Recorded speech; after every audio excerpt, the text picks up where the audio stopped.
வணக்கம். நான் சுதீர் ஸ்ரீனிவாசன். இது என்னுடைய லாங் ரிவ்யூ. இந்த வாரம் நான் லாங்காக ரிவ்யூ பண்ண போற படம், தனுஷ் அவர்கள் இயக்கத்தில வந்திருக்கிற மற்றொரு திரைப்படம் இந்த வருஷத்தில. அவங்களே நடிச்சிருக்காங்க. கூட பல பேரு நடிச்சிருக்காங்க. காஸ்ட் எக்ஸ்டென்சிவாகவே இருக்கு. ஒரு பக்கம் நம்ம சத்யராஜ சொல்லலாம், அருண் விஜய் இருக்காங்க, ஷாலினி பாண்டே இருக்காங்க, நித்யா மேனன், சமுத்திரக்கனி இந்த மாரி அடுக்கிக்கிட்டே போலான்னு வச்சுக்கோங்களேன். ராஜ்கிரண் அவர்கள் முக்கியமாக அவரு எப்படி மறக்கிறது? ரொம்ப ரொம்ப அழகான ஒரு கதாபாத்திரம் கூட இருக்கு இந்த ஃபிலிம்ல அவர் கிரியேட் பண்ணது. படம் பேரு உங்களுக்கு தெரிஞ்சிருக்கிற ஜி.வி. பிரகாஷ் இசையில வெளிவந்திருக்கிற இட்லி கடை.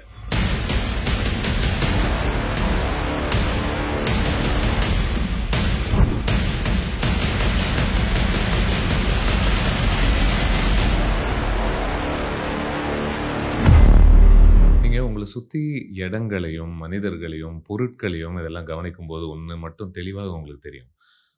அழகுத்தன்மை அப்படிங்கிறது, அ அது வந்து சமமாக அப்படியே ஒரு பொருள் மேலேயோ, ஒரு மனுஷங்க மேலேயோ, இல்ல ஒரு இடம் மேலேயோ அழகாக ஒரு அ சமமாக இருப்பது கிடையாது. அந்த அந்த பொருள் பூராக, அந்த மனிதன் பூராக. அது அங்கங்க மையம் கொள்ளும். புயல் போல தான் ஒரு அளவுக்கு அங்கங்க. எப்படி சொல்றேன் அப்படின்னா, இப்போ ஃபார் எக்ஸாம்பிள் நீங்க எடுத்துக்கிட்டீங்க அப்படின்னா, ஒரு ஒரு சில பேருடைய பார்க்கும்போது அவங்களுடைய கண்கள் ரொம்ப அழகா இருக்கும். சில பேருடைய நடை நல்லாருக்கும். சில பேருடைய பாவனை நல்லாருக்கும். சில பேருடைய குரல் நல்லாருக்கும். சில பேருடைய பார்வை, அவங்க பார்க்குற ஒரு விதம், அவங்களுடைய ஒரு உச்சரிப்பு, இந்த மாரி அடுக்கிக்கிட்டே போலாம் அப்படின்னு நெனைக்கிறேன். சரி, இதெல்லாம் எதுக்கு சொல்றேன் அப்படின்னு யோசிக்கிறீங்களா? ஏன்னா எனக்கு இட்லி கடையோட ஒரு அழகு வந்து 2, 3 இடங்கள்ல முக்கியமாக மையம் கொண்டதாக என்னுடைய பார்வைக்கு தெரிஞ்சது. அதுல ஒரு பகுதி absolutely gorgeous, gorgeous pre interval சீக்வென்ஸாகவே நான் பார்க்குறேன். அது ஒரு சீன் மட்டும் கிடையாது. அது அது அது ஒரு ஒருத்தன் வந்துட்டு எவ்வளோ ஒரு ஒரு நல்ல எண்ணத்துல ஒரு விஷயத்த செஞ்சாலும் கூட, அது ஏன் அவனுக்கு பலன் குடுக்கவே மாட்டேங்குது அப்படின்னு சொல்லிட்டு அவன் மாட்டிக்கிட்டு முழிச்சு தவிக்கும் பொழுது, அங்கேருந்து அவனுக்கு ஒரு ஸ்பிரிச்சுவல் கைடன்ஸ் மாதிரி ஒண்ணு கிடைக்குது. அந்த இடத்துல அவன் ரொம்ப ஒரு சுத்தமான ஒரு மனிதனாகவே அவன் மாறுறான். அது மாறுன பிறகு தான் மாற்றம் நிகழுது அவனுக்கு. இல்லையா? அ இதுக்கு முன்னாடி நான் சொல்லனாலும் மறுபடியும் உங்களுக்கு சொல்றேன். ஆரம்பத்திலேயே போட்டுருவேன் ஸ்பாயிலர்ஸ் அலர்ட்ன்னு சொல்லிட்டு. என்னுடைய எந்த படத்தினுடைய நீளமாக இத ரிவ்யூ பண்றதுக்கான ஒரு காரணம், இதில இருக்கக்கூடிய சின்ன சின்ன அம்சங்களையும் எடுத்து பேசலாம் அப்படிங்கிறதுனால தான். ஐய்யய்யோ! இத சொல்லிட்டீங்களே, அத சொல்லிட்டீங்களேன்னு வருத்தப்படாதீங்க. இப்பவே சொல்ட்டேன். ஸோ இந்த படத்துல வந்து தனுஷ் அவர்கள் ப்ளே பண்ணக்கூடிய முருகன் அப்படிங்கிற ஒரு கதாபாத்திரம் அப்பேற்பட்ட ஒரு சிச்சுவேஷன்ல அவன் மாட்டிக்கிறான். அவனுக்கு ஒரு கனவு மாதிரி ஒண்ணு வருது. அந்த கனவுல இழந்த ஒருவரை அவன் சந்திக்கிறான். சந்திச்ச பிறகு அந்த இடத்துல ஒரு ஒரு விலங்கு முக்கியமாக நம்ம பார்க்குறோம். ஒரு கன்னுக்குட்டி வருது. இந்த கன்னுக்குட்டி இந்த படத்துல எவ்வளோ அழகாக பயன்படுத்துறாங்கன்றது எனக்கு ரொம்ப புடிச்சது. ஆல்மோஸ்ட் இன்னொரு ஒரு தனுஷ் அவர்கள் நடிச்ச ஒரு படம் கர்ணன் எனக்கு ஞாபகப்படுத்துச்சு. அதுல ஒரு கழுதை இருக்கும். பட் அது வந்து அ அது அதனுடைய ஒரு அது வந்து எதுக்கான ஒரு சிம்பலாக இருக்கு அப்படிங்கிறது கொஞ்சம் வேறானதாக நான் பார்க்குறேன். இந்த ப்ரீ இன்டர்வல் சீக்வென்ஸாக நான் பேசுற அந்த சீக்வென்ஸ்ல ஜி.வி. பிரகாஷ் அவர்களுடைய ஒரு பாட்டு எனக்கு ரொம்ப ரொம்ப புடிச்சது. ஸோ சில இடங்கள்ல we will realise that we are in the presence of elevated film making.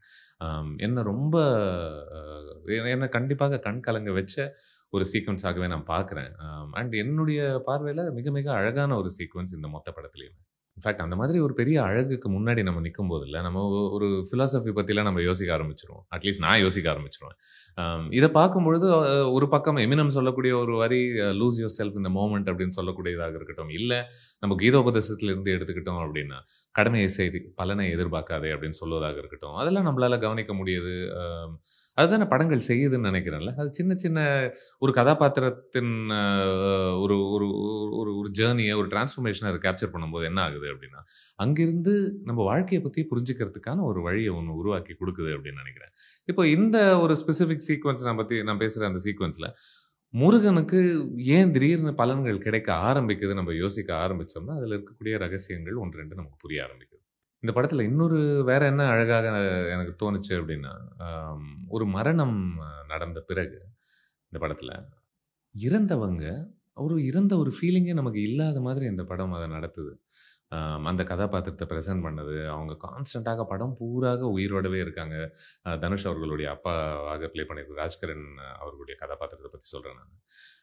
அவங்க அவங்களுடைய ஒரு ஏன்னா நம்ம நிஜ வாழ்க்கையில நம்ம அத சந்திப்போம்ல. ஒருத்தங்க இறந்துட்டாங்க அப்படின்றதுனால ஒரேடியா அவங்க மறைஞ்சு போறது கிடையாது.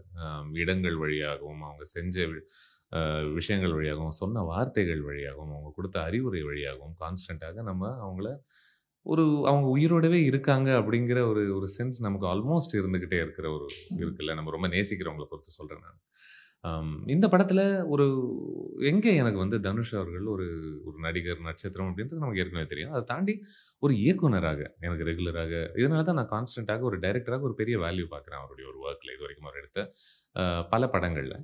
ஸோ, அதில ஒரு 1, 2 முக்கியமான சாய்ஸஸ்ல நான் சொல்லிட்டு வரேனே இப்ப. ஒரு மனைவி, அதாவது தனுஷ் அவர்களுடைய ஒரு அம்மாவாக நடிச்சிருக்காங்க கீதா கைலாசம். அவங்களுடைய அ அவங்க இத்தன வருஷங்கள் ஒரு ஒரு செயல திரும்ப திரும்ப அவங்க செஞ்சுகிட்டே இருப்பாங்கல்ல. அந்த மாரி ஒரு செயல அவங்க செய்ய ஆரம்பிக்கும்பொழுது அவங்க உணர்றாங்க. ஐய்யய்யோ! இது நேத்திக்கு காலையில நான் பண்ண மாதிரி இன்னைக்கு பண்ண முடியாது. ஏன்னா நேத்திக்கு காலையில இருந்தவங்க இன்னைக்கு காலையில இல்ல. அப்படின்னு சொல்லிட்டு அவங்க முடிஞ்ச உடனே அது அவங்க அவங்க உணர்ந்த உடனேவே இந்த படத்துல தனுஷ் ஒரு ஃபில்ம் மேக்கராக ஒரு முடிவு ஒண்ணு எடுக்குறாரு. இப்ப எனக்கு முருகன் முக்கியம் கிடையாது. இங்க முருகனுடைய அம்மா ரொம்ப முக்கியம். முருகனுடைய அம்மா மனசுக்குள்ள என்ன ஓடுது? இதுல ஒரு பெரிய டெமோக்ரஸியே இருக்குன்னு நெனைக்கிறேன். அவருடைய ஸ்டோரி டெல்லிங்ல. இப்ப முருகனுடைய அம்மாக்குள்ள இருக்கக்கூடிய புதைஞ்சிருக்கக்கூடிய நினைவுகள், அது என்ன அப்படின்றத நம்ம ஆடியன்ஸுக்கு நமக்கு தெரியப்படுத்த ஆரம்பிக்கிறாரு. அவங்க எப்படி ஒண்ணு சேர்ந்தாங்க கணவரோட, சேரும்பொழுது அதன் பிறகு என்ன நடந்துச்சு? ஏன் ராஜ்கிரண் கதாபாத்திரம் வந்து சமைக்க ஆரம்பிக்கிறாங்க? இந்த மாதிரி பல விஷயங்கள் பேச ஆரம்பிக்கும்போது, அகைன் ரொம்ப ரொம்ப ஒரு எமோஷனல் சீக்வென்ஸாகவே பார்த்தேன். அண்ட் இதுல இன்னும் ஒரு ஒரு ஒரு அழகான ஒரு விஷயம், ஒரு சோகமான ஒரு விஷயம் அப்படின்ற மாரி கூட நம்ம பார்க்கலாம்னு நெனைக்கிறேன். என்ன அப்படின்னா, பலமுறை அ ஒருத்தங்க இறந்துட்டாங்க அப்படின்னா, அவங்களுக்கும் வேற ஒருத்தங்களுக்கும் இருக்கக்கூடிய ஒரு உறவு இல்ல. அந்த பாக்கி இருக்கிற அவங்களுடைய மைண்ட்ல மட்டுமே இருக்கும். அது வேற யாருக்குமே தெரிய வராது. இல்லையா? இப்போ நீங்க யாராவது ஒரு தந்தையோ, தாயோ ஒரு வேளை நீங்க இழந்திருந்தீங்க. யார் ஒருத்தர நீங்க இழந்திருந்தாலுமே, உங்களுக்குள்ள இருக்கக்கூடிய அந்த ஸ்பெசிஃபிக் உறவு வந்து ரொம்ப ரொம்ப யுனிக்கானது. அது வேற யார்கிட்டயும் நீங்க பகிர்ந்துக்கிட்டாலுமே ஒரு ஒரு ஒரு ஒரு திருப்தி உங்களுக்கு கிடைக்குமான்னு எனக்கு தெரியல. ஸோ ஆனா படம் என்ன பண்ணுது அப்டின்னா, இதுதான் கலையுடைய ஒரு முக்கியத்துவமாக நான் பார்க்குறேன். படம் என்ன பண்ணுது அப்டின்னா, ப இந்த மனைவி இவளுடைய ஒரு கணவனோட நான் இந்த மாதிரி ஒரு ஒரு விஷயம் இருந்தது. இதெல்லாம் நினைவுகளாக இருந்தது அப்டின்னு சொல்லி, நம்ம கிட்ட கலையினால பகிர்ந்துக்க முடியுது. வேற தனுஷ் த ஃபில்ம் மேக்கர் எடுக்கக்கூடிய முடிவுகள் அப்படின்னு நான் பேசும்பொழுது, ஒரு 2வது மரணம் நடக்குது. டக்குன்னு வேற ஒரு ஃபிலிம் கொஞ்சம் இன்சென்சிட்டிவாக இத நடத்தியிருந்தால், ஆல்மோஸ்ட் ஒரு கேலிக்குரிய ஒரு டெவலப்மெண்ட் ஆகவே நம்ம பார்க்கறதுக்கான ஒரு வாய்ப்பு உண்டு. பட் இந்த படத்தில அப்சல்யூட்லி நாட். ஏன்னா, அது ரொம்ப ஒரு சென்சிட்டிவாக எழுதப்பட்ட, இயக்கப்பட்ட ஒரு ஃபில்மாக தான் நான் பார்க்குறேன். அம் ஸோ இது என்ன பண்ணுது அப்படின்னா, தனுஷ் அவர்கள் ஒரு நடிகராக நினைச்சிருந்தால், இந்த ஒரு ஒரு புது ஒரு மரணம் ஒண்ணு நடந்திருக்கு. ஓகே. இதுக்கு இப்போ தான் அந்த அந்த முருகனுக்கு வந்து தெரிய வருது. தெரிஞ்ச உடனே அவன் எப்படி ஷாக் ஆகுறான், ரியாக்ட் பண்றான், சோகமாகுறான் அப்படின்னு சொல்லி அத பெருசா காட்டி கறந்திருக்க முடியும். ஆனா அது இல்ல. அவன் ஆல்ரெடி நிலகுலஞ்சு ஏன் உட்கார்ந்திருக்கான் அப்படின்னா, இதனால தான் அப்படின்னு சொல்லிட்டு அழகாக இயக்கப்பட்ட, எழுதப்பட்ட ஒரு காட்சியாக எனக்கு தெரிஞ்சது அது. ஏன் டுவர்ட்ஸ் வெரி எண்டே முருகன் வந்து அந்த இட்லி கடை வாசல்ல அவன் உட்கார்ந்திருக்கும் பொழுது, நீங்க படத்த ஒரு ஹீரோ ஃபோகஸ்டாக இருக்கக்கூடிய படம் என்ன செய்யும்? அந்த ஹீரோ அங்க உட்காரும்பொழுது, யூ நோ ஒரு ஜர்னி ஃபுல் சர்க்கிள் வந்துருச்சு அப்படின்னு சொல்லி அதோட நிக்கும். ஆனா இந்த படம் அத செய்யல. Dhanush the filmmaker is not doing that. அவர் என்ன சொல்றாரு, "இங்க முருகன் அவசியம் இல்ல. முருகன் உட்கார்ந்தா அதெல்லாம் சரி. ஓகே வாங்க முருகனோட அப்பாவ நம்ம பார்ப்போம். அவரு உட்கார்ந்துட்டு இருக்கிற ஒரு விஷுவலோட நம்ம இந்த படத்த முடிப்போன்ற சாய்ஸஸ்ல. ஸோ கான்ஸ்டன்ட்டாக ஒரு இயக்குனராக தனுஷ் இந்த மாதிரி சாய்ஸஸ்லாம் அங்கங்க எடுத்துக்கிட்டு இருக்கிறத நான் கான்ஸ்டன்ட்டா ரசிச்சுட்டே தான் இருந்தேன். மேபி இது தனுஷ் அவர்களுடைய ஒரு தேவர் மகனோ அப்டின்ட்டு என்ன யோசிக்க வச்சது அப்டின்னு நெனைக்கிறேன். பல காரணங்கள் உண்டு. பிராட்லி ஸ்ட்ரக்சரலி நம்ம பார்த்தோம் அப்டின்னா, ஒரு நாகரிகமான ஒரு என்ன சொல்றது, ஒரு சிட்டி பக்கம் போன பிறகு, அதுக்கப்புறமா அவன் சொந்த ஊருக்கு திரும்புற அந்த ஐடியாவாக இருக்கட்டும்.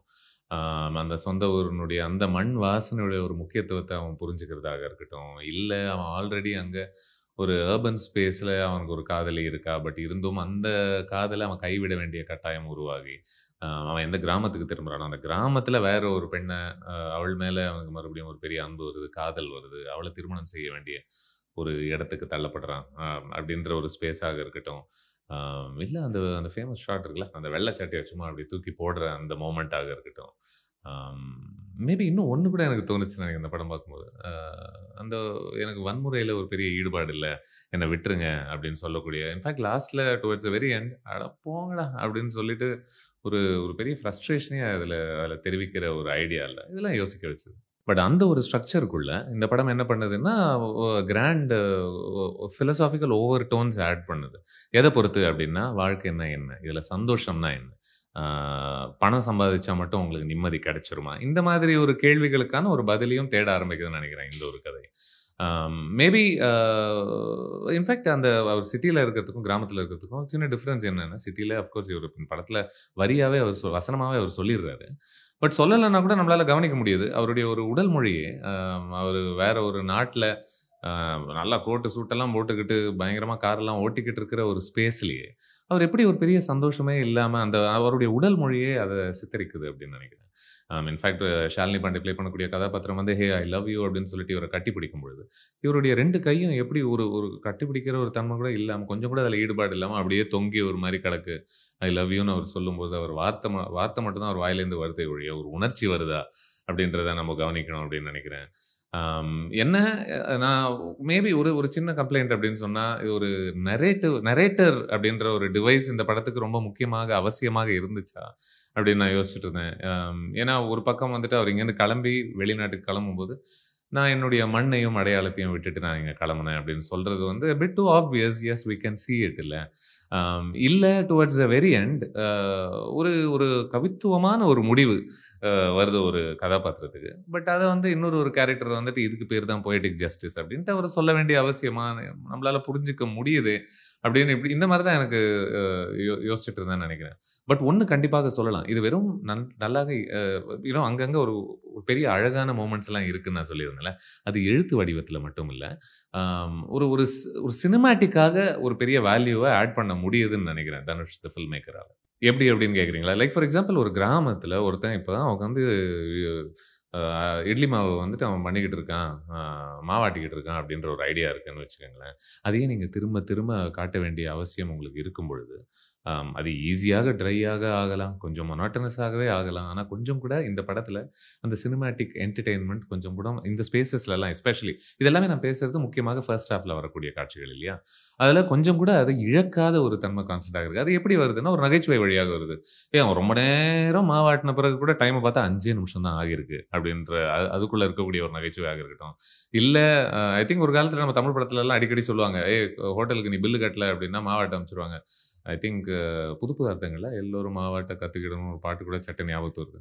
ஸோ இந்த ஒரு ஐடியாவை அதை எப்படி சட்டுன்னு ஒரு ஒரு ஸ்ட்ரே காமெண்ட்டாக அதை யூஸ் பண்ணுது அப்படின்றதாக இருக்கட்டும், இல்லை வேற ஒரு சினிமாட்டிக்காக ஒரு எக்ஸாஜரேஷன் இல்லையா, இதெல்லாமே பொயட்டிக் லிபர்ட்டிஸ் தானே. கஷ்டப்பட்டு ஒரு மணிக்கணக்காக உட்காந்து மாவாட்டின பிறகு அப்பா கடைசியாக மாவு நம்ம எதிர்பார்த்த ஒரு கன்சிஸ்டன்சிக்கு வந்திருக்கு அப்படின்ற ஒரு திருப்தி இவருடைய முருகனுடைய முகத்திலையும் நித்யாமேனன் அவங்க ப்ளே பண்ணக்கூடிய கேரக்டர் அவங்க முகத்திலையும் வரும் பொழுது அவங்க முகம் பாருங்க அழகாக எக்ஸாஜரேட்டட் தான், மாவெல்லாம் அப்படியே மூஞ்சில் அங்கங்கே இருக்கும். இதெல்லாம் விஷுவல் லாங்குவேஜில் கான்ஸ்டண்ட்டாக அதை பயன்படுத்திக்கிட்டு இந்த ஸ்பேசஸில் மொனாட்டனஸ் ஆகாமல் பார்த்துக்குது. இந்த படத்தில் ஒரு வில்லன் 2 வில்லன் இல்லை, பல வில்லன்கள் இருக்காங்க. அவங்கள பொறுத்து நான் இன்னும் விரிவாக வரேன். பட் அருண் விஜய் ப்ளே பண்ணக்கூடிய ஒரு அஸ்வின் அப்படிங்கிற ஒரு கதாபாத்திரம் பிரதானமான ஒரு வில்லனாக இருக்காரு. இப்போ அவரை பொறுத்து இந்த படம் ஒரு அறிவுரையை முன்வைக்குது. அதில் எனக்கு ஒரு சின்ன கருத்து வேறுபாடு உண்டு.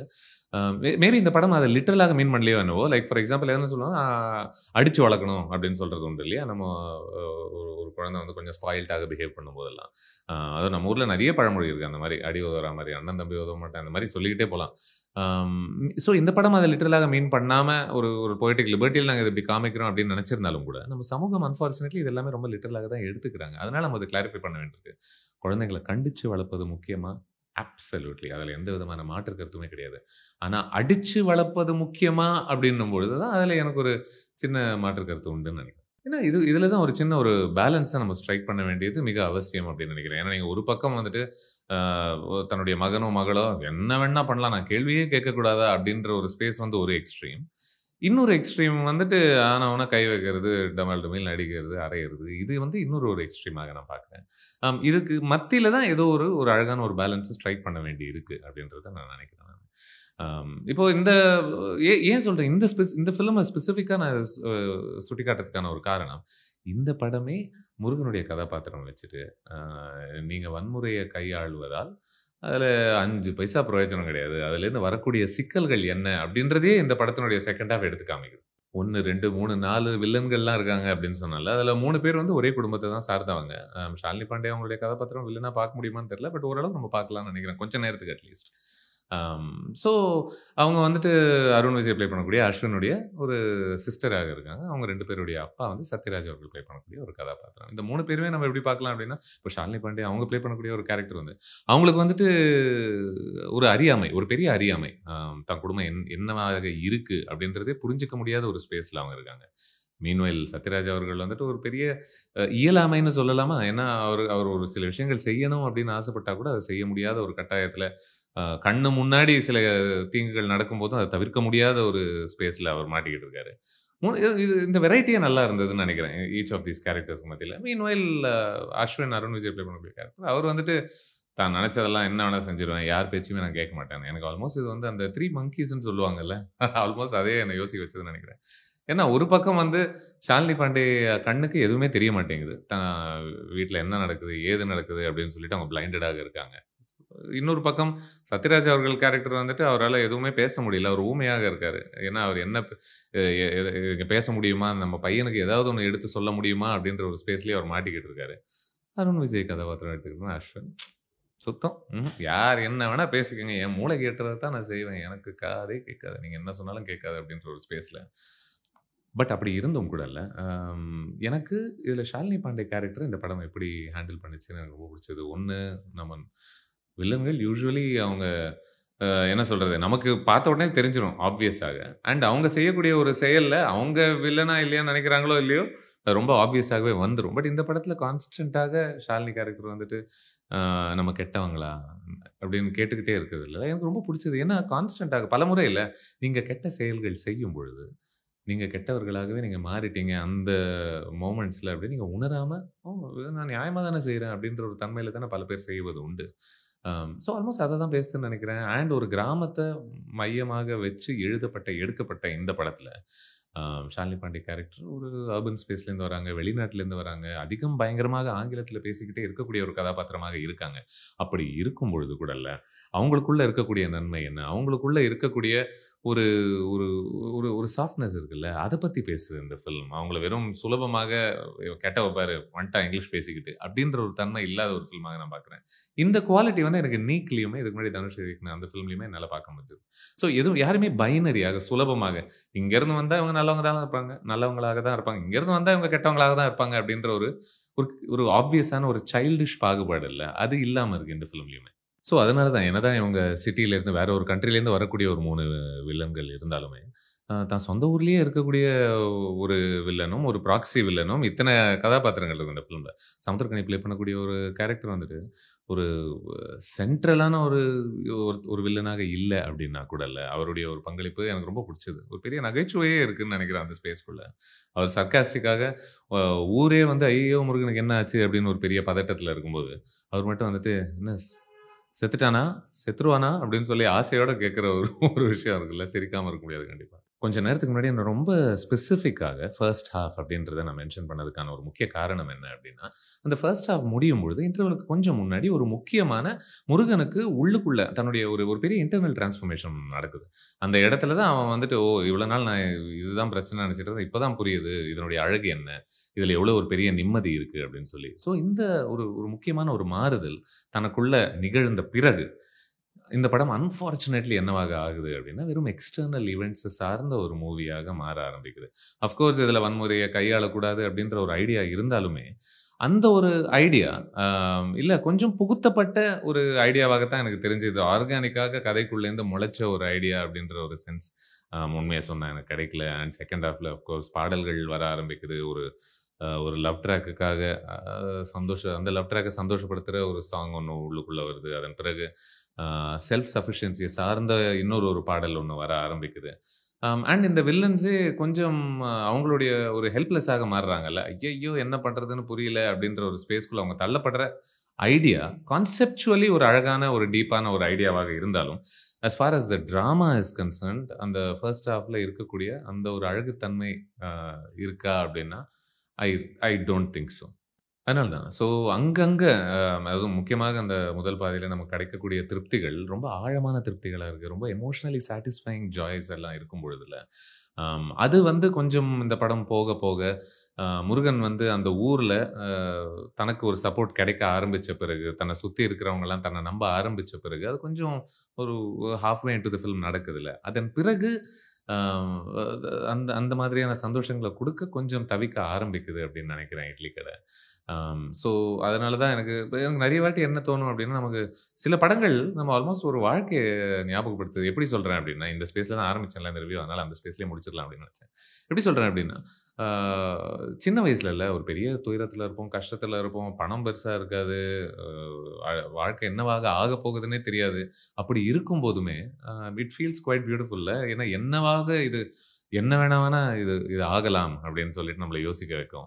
ஸோ இந்த படம் வந்துட்டு இது என்னவாக ஆகப் போகுது, இது என்ன வேணா ஆகலாமோ அப்படின்ற ஒரு ஸ்பேஸ்ல நான் முதல் பாதியில நகர்ந்துகிட்டு இருக்கும் பொழுது, நான் ரொம்ப ரசிச்சேன் இட்லி கடைய. அதன் பிறகு இது இதுவாகத்தான் இருக்கு அப்படின்னு தெரிஞ்ச பிறகு, இந்த வில்லன்களுக்கும், இந்த முருகனுக்குமான ஒரு ஆட்டம் இதுவாகத்தான் இருக்கு அப்படின்னு புரிஞ்ச பிறகு, maybe I did not enjoy those resolutions so much அப்படின்னு நினைக்கிறேன் நானு. பட் இருந்தும் இருந்தும் நெறைய அழகான டைரக்டோரியல் டச்சஸ் நிறைஞ்ச ஒரு ஃபில்மாக பார்க்குறேன். ஜிவி பிரகாஷ் அவர்களுடைய இசையை நான் ரொம்ப ரசிச்சேன் இந்த ஃபிலிமில். ரொம்ப ரூட்டடாக இந்த படத்தினுடைய ஒரு அட்மாஸ்பியருக்கு ரொம்ப பிரயோஜனப்பட்ட ஒரு இசையாகவே நான் பார்க்குறேன். அண்ட் இன்ஃபேக்ட் நான் கண் கலங்கின பல காட்சிகள் ஏதாவது ஒரு படத்தில் இருந்தாலே இல்லை, நான் கொஞ்சம் எனக்கு சாஃப்ட் கார்னர் வந்துடும் அந்த படத்து மேலே. யூனோ அதுக்கு ஏதோ ஒரு விதத்தில் நம்ம கூட நிற்கணும் அப்படின்னு தோணும். ஏன்னா அந்த ஒரு குவாலிட்டியை தானே பல படங்கள் மிஸ் பண்ணதுன்னு நினைக்கிறேன். ஸோ இட்லி கடை என்ன நெறைய இடங்கள்ல கண்டிப்பாக கண் கலங்க வச்சது. முக்கியமாக இன்ஃபேக்ட் ஒரு வயசானவரு, அவர் ஒண்ணும் பண்ண மாட்டாரு. அவர் சும்மா உட்கார்ந்து அப்பப்போ இட்லி சாப்பிட்டுட்டு இருப்பாரு. ஒரு வயசானவர் சும்மா இட்லி சாப்பிடுறத பார்த்தே என்னுடைய கண் கலங்கும்னு யாராவது அந்த படம் பார்க்கறதுக்கு முன்னாடி சொல்லியிருந்தாங்கன்னா, சத்தியமா நான் நம்பியிருக்க மாட்டேன். பட் அதுதான் நடந்தது. அண்ட் அந்த மாதிரி மொமெண்ட்ஸ் அங்கங்க இட்லி கடையில் இருப்பதனால், இதில் இருக்கக்கூடிய is it a consistently good film? Not really. இது ப்ராமிஸ் பண்ண கான்ஃப்ளிக்ட்ஸ் எல்லாம் நல்லா எக்ஸ்ப்ளோர் பண்ணுதா? Is it does it offer you profound satisfaction? Maybe not. But இருந்தாலும் இது கூட நிக்கலாம்னு தான் நான் நினைக்கிறேன். ஸோ இது என்னுடைய லாங் ரிவ்யூ ஆஃப் இட்லி கடை. நீங்க பார்த்தீங்களா? என்ன நினைச்சீங்க? கண்டிப்பா காமெண்ட்ஸ்ல விடுங்க. நான் படிக்கிறேன். மறுபடியும் இன்னொரு லாங் ரிவ்யூக்கு உங்களை சந்திக்கும் வரை நன்றி. வணக்கம்.